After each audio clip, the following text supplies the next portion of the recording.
আসসালামু আলাইকুম রহমতুল্লাহ।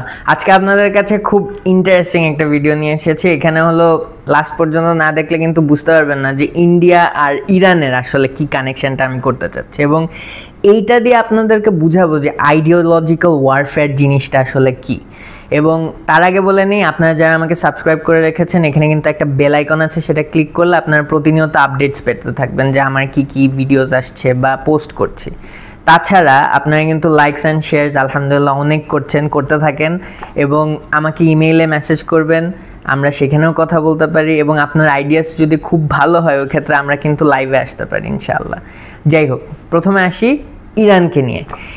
ইরানকে নিয়ে আমার আপনাদের কাছে দুইটা প্রশ্ন, যে তাদেরকে আপনি আসলে দেশ হিসাবে দেখেন নাকি ধর্ম হিসাবে দেখেন। ধর্ম হিসাবে দেখলে কিন্তু আপনি দেশের সাথে মিলাইতে পারবেন না, আবার দেশ হিসাবে দেখলে ধর্মের সাথে মিলাইতে পারবেন না বর্তমান প্রেক্ষাপটে।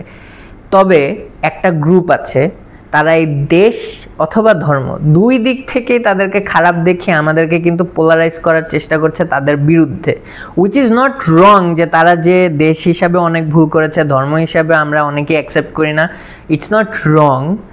বাট দেন এগেন সেটার জন্য তাদেরকে যদি সারা বিশ্বের একমাত্র নোংরা এবং ধ্বংসযোগ্য করার মতো মানে একটা দেশ বা একটা জাতি বোঝানোর চেষ্টা করে, দ্যাটস রং। এটা হলো তাদেরকে ডিহিউম্যানাইজ করানোর চেষ্টা এবং ভিলেনাইজ করানোর চেষ্টা।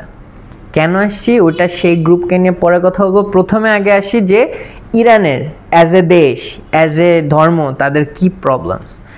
অ্যাজ এ দেশ যদি আপনি ধরেন 1980s পরে ইরান ইরাক যুদ্ধে কিন্তু তারা অনেক মুসলিম মেরেছে। সিরিয়াতে আপনার বাশার আল আসাদ রেজিমকে হাইয়েস্ট যে সাপোর্ট দিয়েছে এটা কিন্তু ইরানি, এবং পৃথিবীর বিভিন্ন জায়গায় ছোট ছোট প্রক্সি ওয়ার্স কিন্তু ইরান করছে তাদের বিভিন্ন গ্রুপস দিয়ে, এবং এতে ম্যাক্সিমাম কারা মরে যাচ্ছে? মুসলিম মারছে।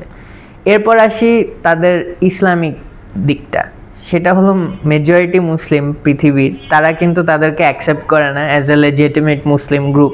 অনেকে মুসলিমও বলতে চায় না, তারা বলে কি যে তারা শিয়া, তারা হলো সাহাবা রাদিয়াল্লাহু আনহুকে গালাগালি করে, তারা আমাদের মধ্যে কেউ না।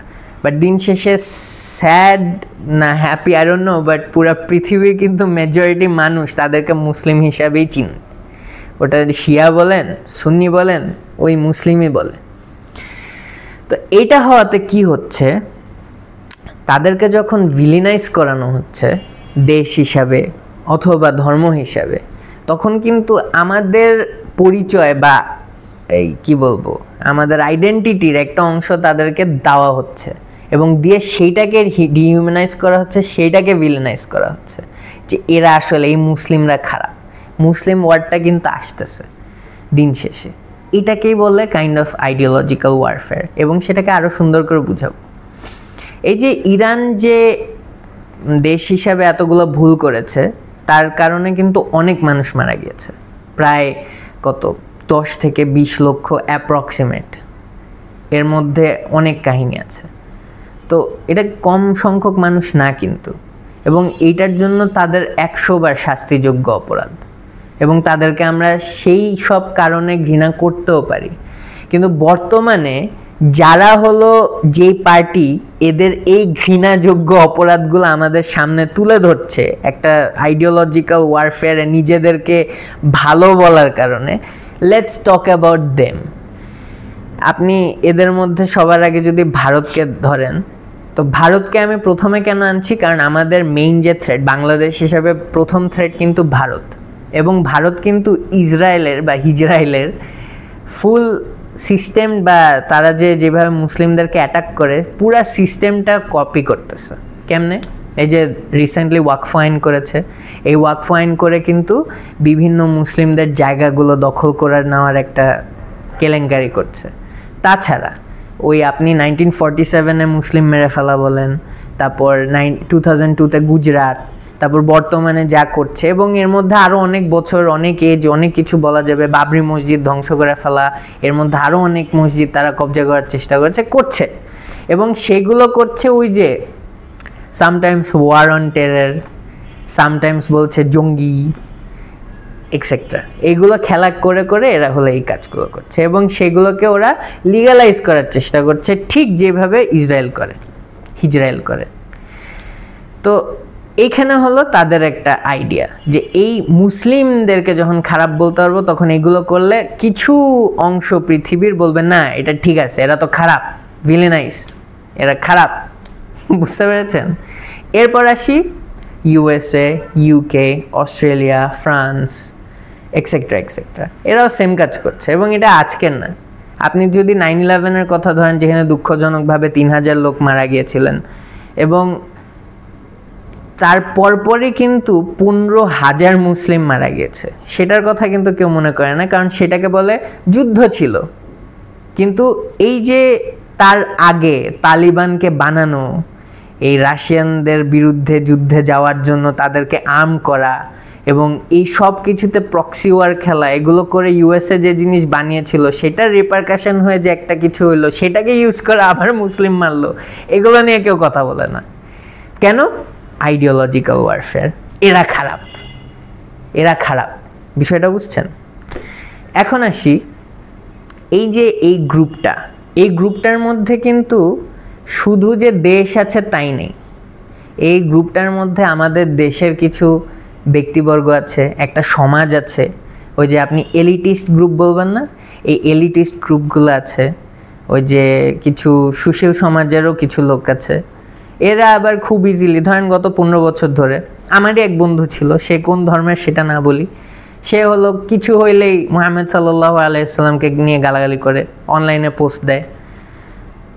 মানে এই লোকটাকে আমি চিনতাম আর কি, বন্ধু বলবো না।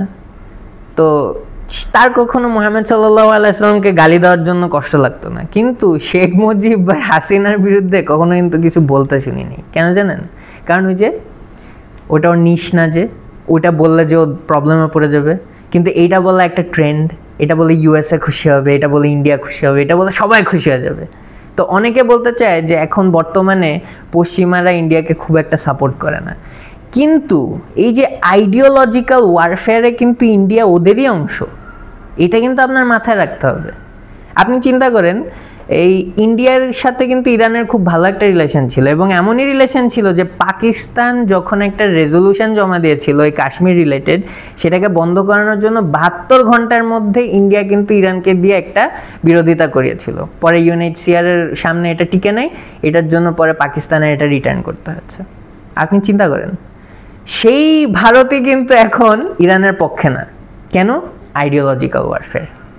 এই আইডিওলজিক্যাল ওয়ারফেয়ার আমরা যতদিন ক্লিয়ারলি না বুঝবো ততদিন কিন্তু আমরা খুব ইজিলি বিভ্রান্ত হয়ে যাব। শিওর ইরানের অনেক প্রবলেম আছে, কিন্তু এই যে যারা ইসলামোফোব, এই যে ক্যাপিটালিস্টিক দুনিয়া, যাদের আসলে আমাদের মানে আমরা যারা এই যে ইসলামিক মাইন্ডসেট বা এগুলো রাখতে চাই, আমাদের আইডিওলজিটা কিন্তু তাদের জন্য একটা থ্রেট। এই জন্য সেটা দেশ হোক ধর্ম হোক, প্রত্যেক ক্ষেত্রেই কিন্তু তারা ইনডিরেক্টলি ও ডিরেক্টলি অ্যাটাক করে ফেলবে, কারণ তাদের মতবাদটাকে বাঁচায় রাখা ইম্পর্টেন্ট, যেমন আমাদের জন্য আমাদের মতবাদটাকে বাঁচায় রাখা ইম্পর্টেন্ট। তো ওই ক্ষেত্রে চলে আসে, তাহলে আপনি এখন কোন সাইডকে রাইট বলবেন? আমি বলবো আমার আইডিওলজিকে যে সাপোর্ট করে সেই সাইডই রাইট। সেটা কি? বর্তমানে আমি বলবো ইরান, হোয়াটসএভার। কেন? বিকজ আইডিওলজিক্যালি পুরা বিশ্বে কিন্তু ওর নামে মুসলিমটা ঢুকায় দেওয়া হয়েছে, এবং ওকে অ্যাটাক করা মানে কাইন্ড অফ আমাদেরকেও অ্যাটাক করা, ওই সেন্সে যে সামহাউ এরাও মুসলিম। বুঝতে পেরেছেন? ফি আমানিল্লাহ।